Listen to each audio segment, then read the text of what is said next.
시황 부분 말씀드리려고 해요. 시황. 방송에서는 이제 아침 7시 8시 방송이니까 기존께 이제 기존께 조금 그러니까 야간 시황이 나가면 아침에 방송이면 미국 쪽 것도 18일 종가의 기준이 잡혀야 되잖아요. 이거 수정이 안 돼 있는데 아까 방송 원고에 넣어줬었네. 전체 다 수정이 안 돼 있는데. 자, 이거 같이 수정하죠. 뭐 지금 달러 인덱스가 이게 중요한 부분이니까. 여기서부터 봅니다. 다우지수의 기준은 고점 대비해서를 기준 잡는데요. 15일 종가 기준으로. 그 다음에 유럽은 지금 이제 장이 열려 있는데 뭐 반등이 되게 뛰어나고. 그리고 국내 증시는 18일, 일본도 18일 기준으로 그렇게 해서 등락률을 한번 보겠습니다. 시황도 중요하니까 미국 증시부터 일단 다우지수는 최고점 대비 15.33으로 굉장히 많이 줄은 거예요. 어마어마하게 많이 줄은 겁니다.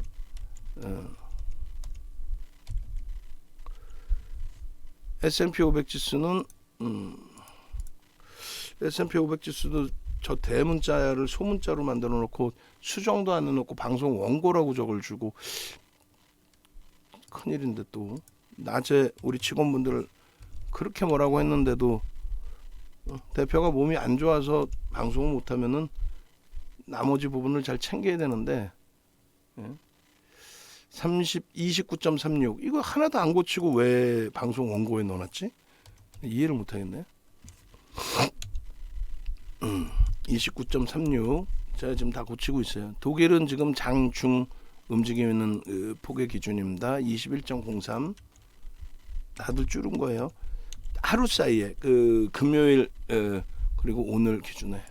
그럼 니케이 같은 경우 이제 왜 강세를 띠는지 이런 부분들도 다 설정을 해드렸죠. 일본은 고쳐놨네. 일본은 고쳐놨고 유가증권 시장도 고쳐놓은 것 같은데 그러면.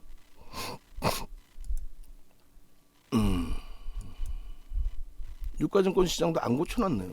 뭐야, 뭐 하는 거야? 왜 줬지 저걸 원고를? 응? 이해가 안 되네. 참나. 26.86으로 줄었어요. 그리고 코스닥이 26.86. 그리고 코스피 기준이 28.37.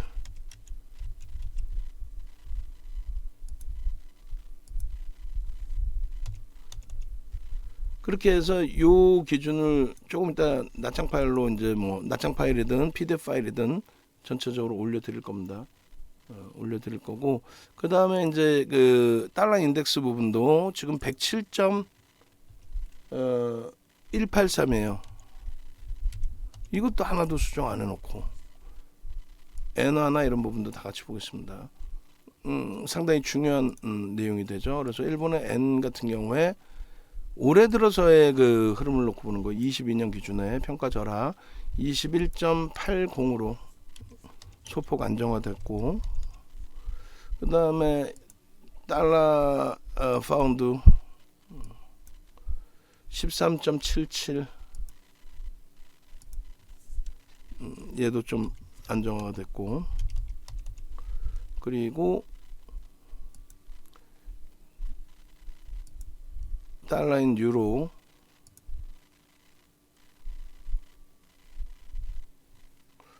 달러 앤 유로 파운드 위안 달러 유로 올해 들어서의 기준 11.30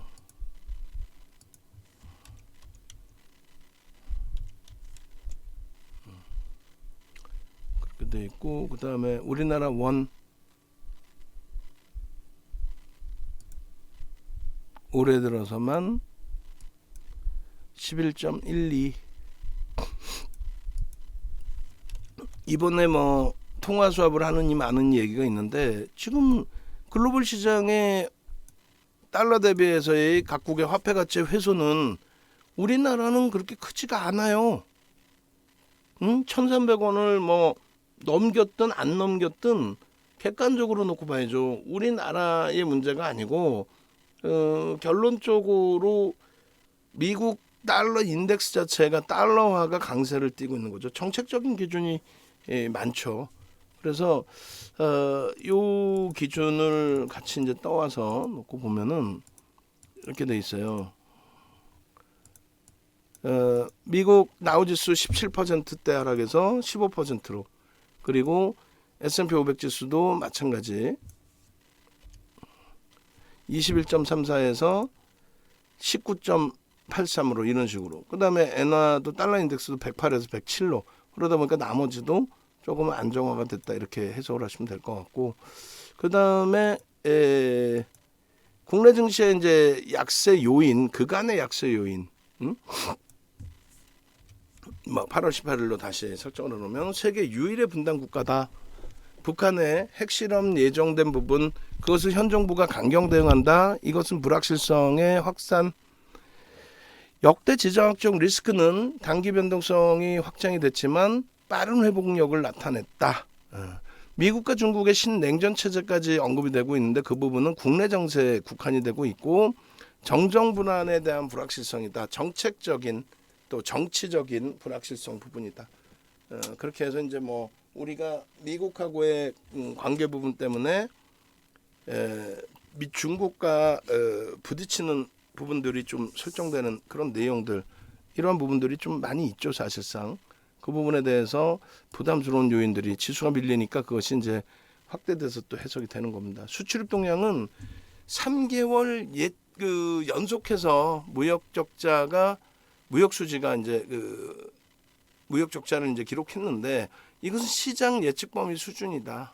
그리고 수출은 사상 최대치 역시 병행해서 나타내줬기 때문에 뭐 한방향성의 어떤 큰 문제가 불거지는 상황이 아니었다, 이렇게 해석을 해드리는 거예요. 그리고 일본 증시의 최근 들어서의 상대적인 글로벌 시장 대비해서의 강세 부분은 정정 불안의 해소가 있었죠. 그러니까 집권 여당의 선거 승리로 인해서, 그리고 이제 엔화의 평가 절하 때문에 시가총액을 달러화로 환산을 했을 때 글로벌 증시 조정폭 수준이라는 겁니다. 무슨 얘기냐면은 엔화가 글로벌 시장 대비해서 약세를 띈 건 10% 정도 더, 10%포인트 더 약세를 띈 거잖아요. 그러면 지수 낙폭 기준도 똑같이 해석을 할 수 있다라는 겁니다. 지수 낙폭 부분이 13%인데 이 부분을 달러로 환산했을 때 그 달러 엔화의 약세 10%포인트를 감안을 해주면 그럼 대략적으로 23% 수준의 조정이 돼요. 계산을 해줘도. 그래서 비슷한 하락률입니다. 얘만 안 빠진 게 아니라 달러화로 환산을 했을 때 엔화가 원체 다른 데보다 또 10%포인트 더 빠져 있기 때문에 달러화로 환산했을 때는 얘가 상당히 많이 밀려있는 기준이 돼요. 그래서 비슷한 하락률이 됩니다. 그러니까 상대적으로 이제 방어를 한 측면은 어찌됐건 뭐 집권 여당의 선거 승리하고 그러한 부분도 연동돼 있다, 이렇게 보시면 되겠고요. 이게 굉장히 중요해요. 이 부분 이제 설명을 해드릴게요. 코스피 지수 대비해서 15일 기준이고요. 이 뭐 하나도 수정 안 해놨네요. 우리 직원분들 내가 가만 안 둘 거야. 아주 혼내줄 거야. 이거를 장중에 장 끝나자마자 3명이 붙어서 원고작업을 하면 이걸 못하나? 응? 점심 먹고 왔고 꾸벅꾸벅 졸고 있질 않나? 아우 속 뒤집어져 그냥. 확 그냥 막 그냥. 18일 기준에 2375포인트인데 아니면 이거를 오늘 방송 원고에 넣어놓지를 말든가. 그거 갖고 갔으면 어떻게 될 뻔했어요 이걸 또. 27포인트 강세, 1.90%의 강세. 전기전자 업종이 금요일날 같은 경우 굉장히 큰 역할을 했어요.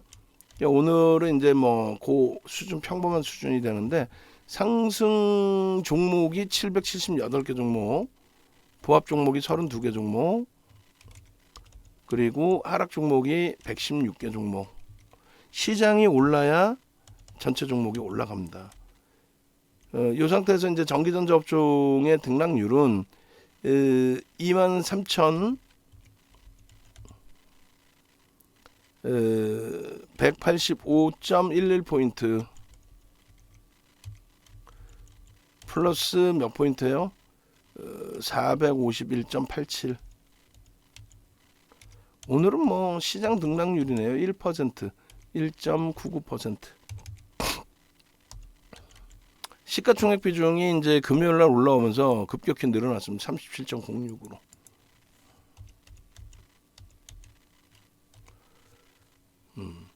그러면 이렇게 해석할 수 있어요.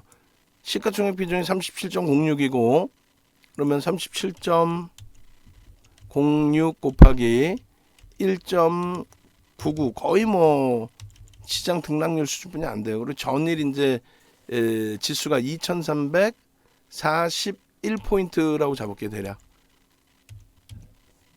그죠? 정확히 잡을까요?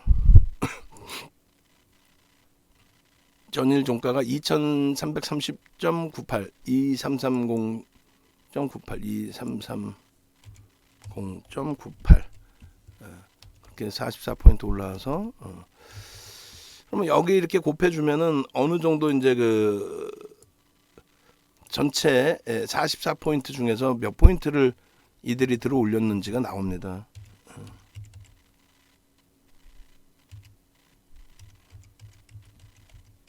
해주면 17.19포인트 전일 대비해서는 좀 제한적이었지만 그래도 미치는 영향력이 적지는 않습니다. 44포인트 중에서 17포인트를 그리고 금요일 같은 경우는 어마어마했죠. 시장은 0.37 강보합으로 끝났는데 전기전자업종은 3.17% 올랐어요. 3.17. 오늘은 이제 삼성전자 하이닉스 위주로만 강세가 나왔고 나머지 조금 밋밋한 상황에 이제 LG에너지솔루션이 전기전자 업종으로 설정이 돼 있는데 거기가 이제 1.75%가 밀렸고 또 시가총액 10위안에 들어와 있는 삼성 삼성 SDI도 약보합으로 마감됐고 그렇게 되면서 이제 오늘은 영향력이 제한적이었어요. 금요일날 영향력이 상당히 컸다. 그러니까 이들이 움직임이 크게 나오면 시장의 지수는 굉장히 가벼워질 수밖에 없다. 그 얘기를 하는 겁니다. 그러니까 이제 7월 12일 날 7월 12일 날 우리나라 그 역사상 처음으로 0.50%포인트 0.50%포인트를 올렸어요. 0.50%라 그러면 안 돼요. 그러면은 지난번 금리에 0.5%가 올랐다는 얘기가 되는 거고 지난번 금리에 0.5%포인트가 올려졌다라고 표현을 해야 전번 금리 플러스 0.5 이렇게 이제 기준이 되는 거예요. 그래서 그거는 나중에 또 기회가 되면 잘 설명을 드릴게요. 그리고 이제 0.25%포인트 25bp의 통상적인 인상폭을 물가 상승률이 너무 높다 보니까 또 기대 인플레이션도 4% 이렇게 형성되다 보니까 우리나라도 좀 가파르게 빅스텝을 밟았다 이렇게 해석을 하시면 되겠습니다. 오늘 13일 회의에서 기준금리가 또 오르면 이렇게 되는데 올랐죠. 그리고 이제 6월 소비자 물가지수, 국제 원자재 가격 뭐 상승, 23년 7개월 만에 가장 높은 상승률 뭐 이렇게 돼 있어요. 그래서 이 부분이 이제 금리를 인상하고 나서 흐름에 대해서 뭐 그렇게 크게 문제가 되는 그런 흐름이 아니었고, 그 다음에 이제 요 다음 범위에 바로 나오네. 13일 기준에 한국은행은 또다시 0.5%포인트를 올리면서 빅스텝을 단행했다. 이렇게. 그렇게 해서 이제 우리나라의 금통위는 8번 열려 8번 열리게 되는데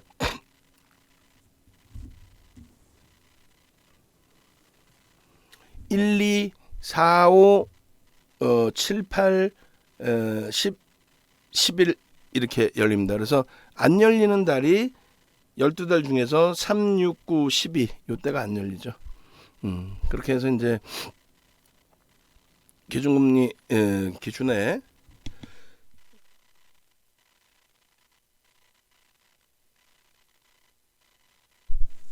기준금리를 우리나라도 이제 동반적으로 인상을 했다. 근데 미국 쪽에 이제 지표 흐름을 놓고 봐야 되는데 사실상 미국 쪽의 흐름이 또 국내 증시 흐름이 왜 강세를 떴느냐의 기준에 저는 무조건적으로 뭘 설정을 해요.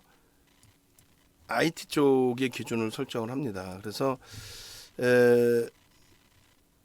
일단은 7월 말 6월 말 저점을 찍고 흐름이 나오는 부분하고 그다음에 요 TSMC 쪽의 실적 발표 기준을 굉장히 크게 놓고 봅니다. 그래서 이 부분을 다시 밑에서도 보겠지만은 여기서 다시 끄집어내다가 시황 쪽에 갖다 붙여서 놓고 볼게요. 사실은 이 부분이 다 시황으로 잡혀도 이상할 건 없는데 보겠습니다. 그래서 이제 13일 그리고 글로벌 시장의 시가총액이 애플이 2위로 밀렸다가 6월 21일 날 다시 1위로 올라섰어요.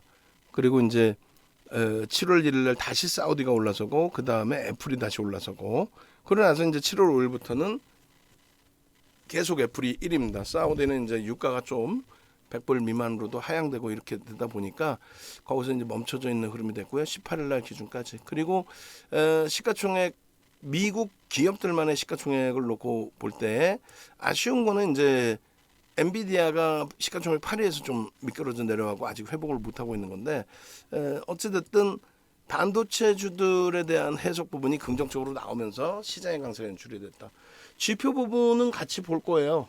같이 보고 설명을 드릴 텐데 이 후행성의 해석은 아무런 의미가 없어요. 시장이 강하다 보니까 그냥 뭐 강해요, 좋아요, 뭐 좋아지겠죠, 뭐 이런 식의 해석은 의미가 없습니다.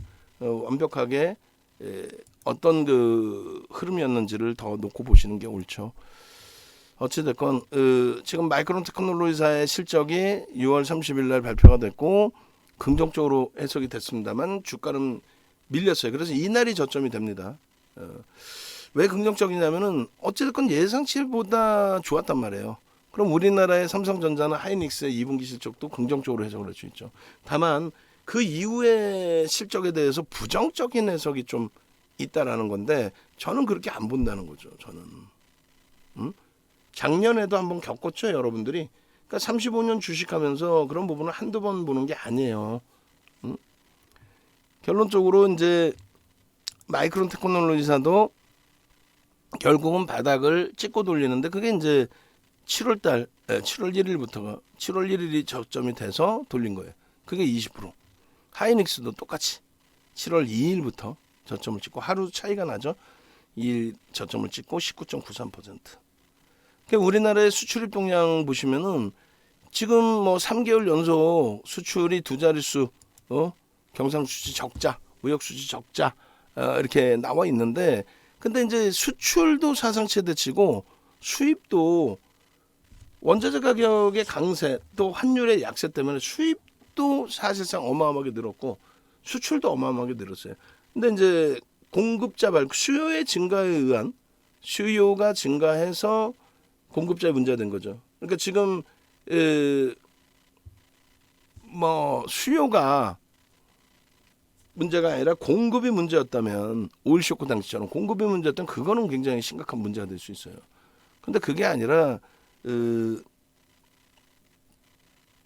수요가 증가해서의 기준이기 때문에 그렇게 돼서 이제 일시적인 현상의 기준이기 때문에 그 수입 부분에 대한 수입 물가의 부담 요인은 좀 해소될 가능성이 높다. 금리를 올릴 만큼의 기준에 소비가 이제 살짝 둔화될 수 있다. 뭐 이 정도 수준입니다.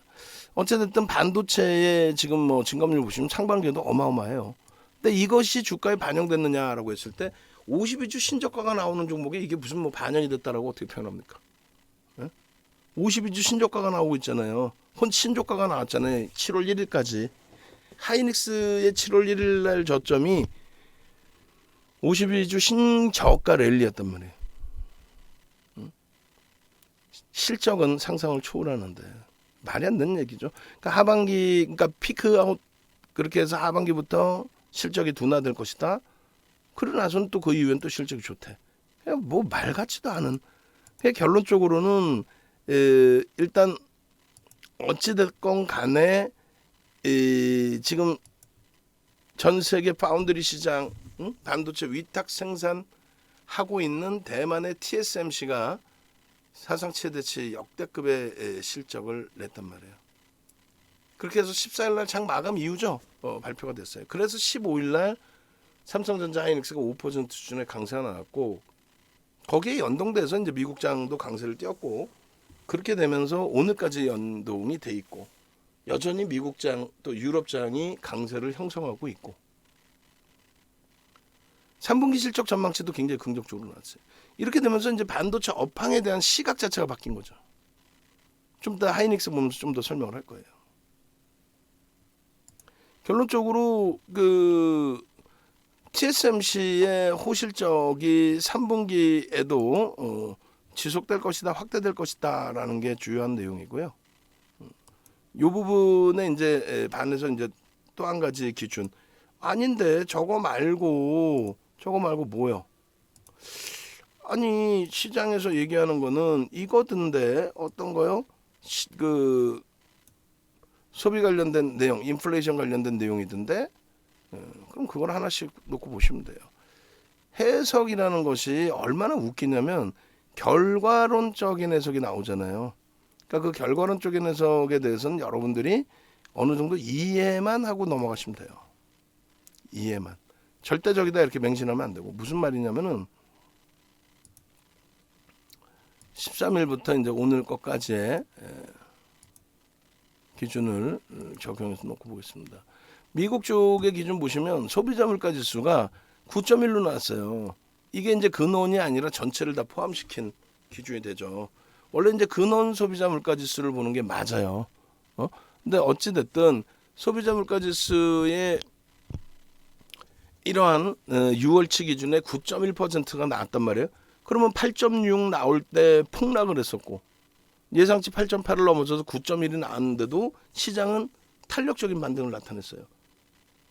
왜 그랬니? 라고 했더니 아니 8.6 나올 때는 자이언트 스텝 예상을 안 했나? 근데 9.1 나오니까 1%포인트 그러니까 100bp까지도 금리를 인상할 수 있다. 근데 그 기사 내용이 뭐라고 나왔냐면 100bp까지 인상할 수 있다는 긍정적인 해석을 뭐 이렇게 해놓은 거예요. 말이 돼요? 100bp까지 올리는데 그게 어떻게 긍정적인 내용이 됩니까?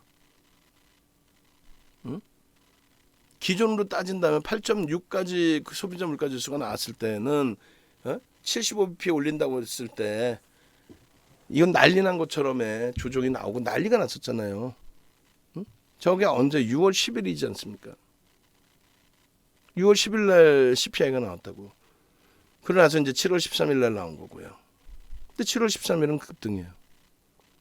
그러니까 참 이상하죠. 그러니까 급등이 나오니까 해석은 100bp를 올리면 뭐 물가를 잡겠다는 굉장히 강한 메시지를 주는 거래. 에휴 진짜 참 말도 안 되는. 그러니까 생산자 물가 지수는 조금씩 안정화가 되고 있어요. 거기에 이제 그 15일 날 같은 경우에도 말씀드린 것처럼 반도체 시장에 대한 긍정적인 내용 그 부분에 대해서 당연히 긍정적인 흐름을 가져가실 수 있다라고 말씀을 드린 건데, 근데 결론적으로